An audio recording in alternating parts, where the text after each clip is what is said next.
नमस्कार दोस्तों, जय श्री कृष्णा, राधे राधे। आज हम कार्तिक मास के अध्याय 11 की कहानी सुनाने जा रहे हैं। एक समय नारद जी व्यास जी से पूछने लगे कि हे व्यास जी, गृहस्थ आश्रम में सब आश्रम से उत्तम क्यों माना जाता है।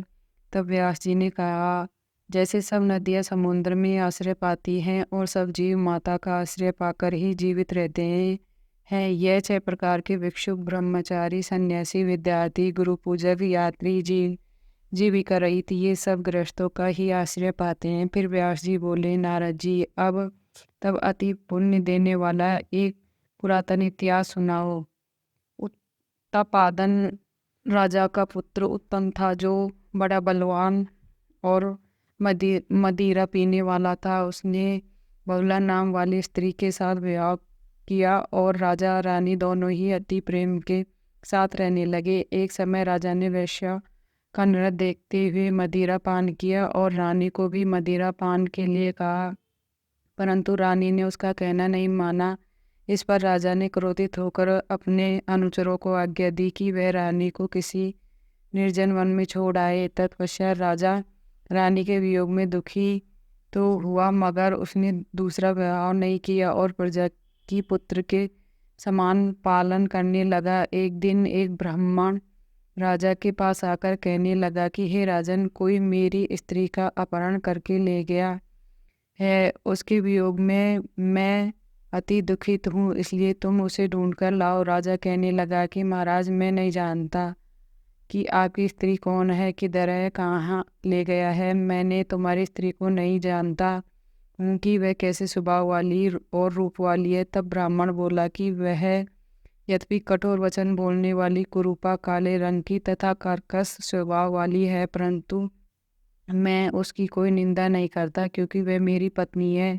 तब राजा कहने लगा कि जब तुम्हारी स्त्री ऐसी कुरूपा और कुरु स्वभाव वाली है, तो तुम उसे लेकर क्या करोगे। मैं अति सुंदर और कल्याणकारी दूसरी स्त्री लेकर दे सकता हूँ। ब्राह्मण कहने लगा कि राजन, मेरी स्त्री मेरे धर्म और कर्म की अर्धांगिनी है, उसकी रक्षा करना मेरा परम धर्म है। जो अपनी स्त्री की रक्षा नहीं करता है, उसका कल्याण नहीं होता।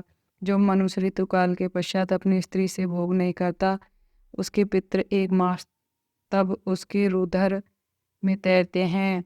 ब्रह्मा ब्रह्म ब्राह्मण के ऐसे वचन सुनकर राजा अपने शस्त्र लेकर रथ पर सवार हुआ और चारों ओर ढूंढ फिर उस स्त्री को खोजने लगा। कुछ दूर जाकर उसने एक आश्रम देखा, जहाँ पर एक महान तेजस्वी ऋषि कुशा के आसन पर विराजमान थे। राजा को देखकर भी उस ऋषि ने राजा का कोई आदर सत्कार नहीं किया और बोला, मैं जानता हूँ तुम राजा उत्तानपाद के पुत्र हो, मगर तुम यहाँ किस कारण आए हो। राजा कहने लगा, हे मुनि, ब्राह्मण के घर से कोई उसकी स्त्री हो हार कर ले गया है। मैं उसी की खोज में इधर आया हूँ, परंतु आपने अर्घ्य आदि कुछ भी नहीं दिया और न ही किसी प्रकार का सत्कार किया। इसका कारण क्या है। ऋषि ने उत्तर दिया, राजन, तुम आराध्य योग्य होते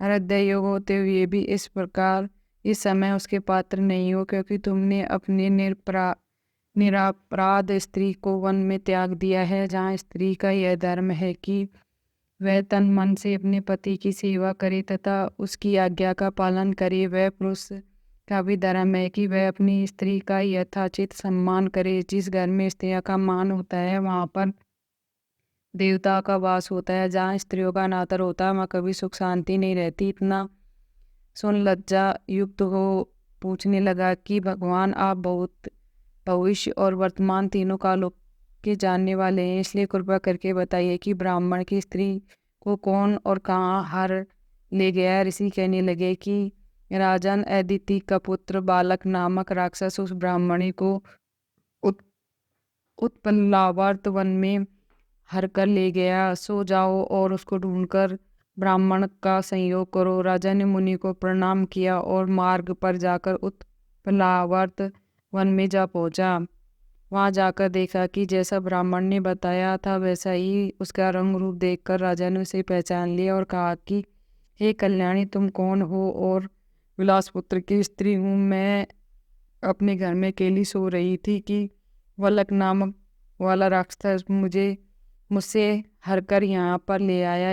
यहाँ लाने के बाद न तो उसने किसी बात का कष्ट दिया और न ही मेरा सतीत्व नष्ट करने की चेष्टा की। इतना होने पर भी मैं यहाँ अत्यंत दुखी हूँ। राजा ने कहा कि हे ब्राह्मणी, यह राक्षस कहाँ है? तुमको तुम्हारे पति ने ढूंढने के लिए भेजा है। ब्राह्मणी ने कहा कि वह इस वन में अमुक स्थान पर गया है। तब राजा ने ब्राह्मणी के बताए हुए स्थान पर जाकर राजा को देखा। राजा को देखकर वह राक्षस उसके पैरों पर गिर पड़ा और कहने लगा कि राजन, मुझे क्या आज्ञा है? राजा ने कहा कि हे निशाचर, तू इस ब्राह्मणी को क्यों लाया है? राक्षस कहने लगा कि राजन, इस ब्राह्मणी का पति राक्षसों को मारने का मंत्र जानता है।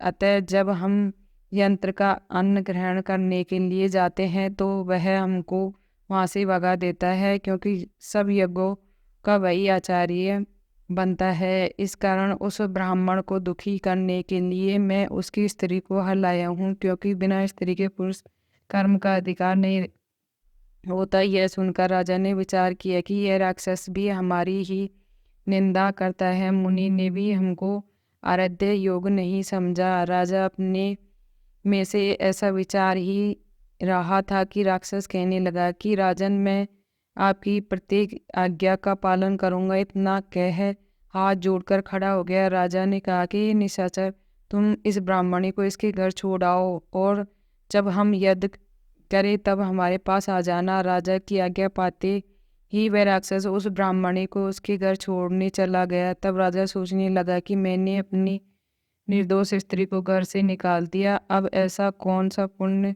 कर्म करो जिससे वह पाप दूर हो जाए। तब राजा पुण्य मुनि के पास गया और उनसे अपना कर्तव्य पूछा। मुनि ने कहा कि हे राजन, तुम्हारी स्त्री को सतपात नाम के नाग ने वन में घूमते हुए देखा तो वह उसको पाताल लोक में ले गया। उस नाम की निंदा नाम वाली एक कन्या है, उसने अपने घर में उसको छिपा रखा है। यह सुना राजा वहां से अपने घर आया और ब्राह्मणी को स्त्री सहित अपने घर में देखकर बहुत प्रसन्न हुआ। तत्पश्चात राजा ने बालक नामक राक्षस को याद किया। वह तुरंत ही राजा के पास आकर उपस्थित हो गया। बालक को देखे राजा ने उसे पाताल लोक से अपनी स्त्री को लाने का आदेश दिया। उसके बाद वह राक्षस पाताल लोक गया और वहां से राजा की स्त्री को लाकर राजा को सौंप दिया। इसके बाद राजा और रानी बड़े प्रेम से रहने लगी। इस प्रकार यह अध्याय समाप्त होता है।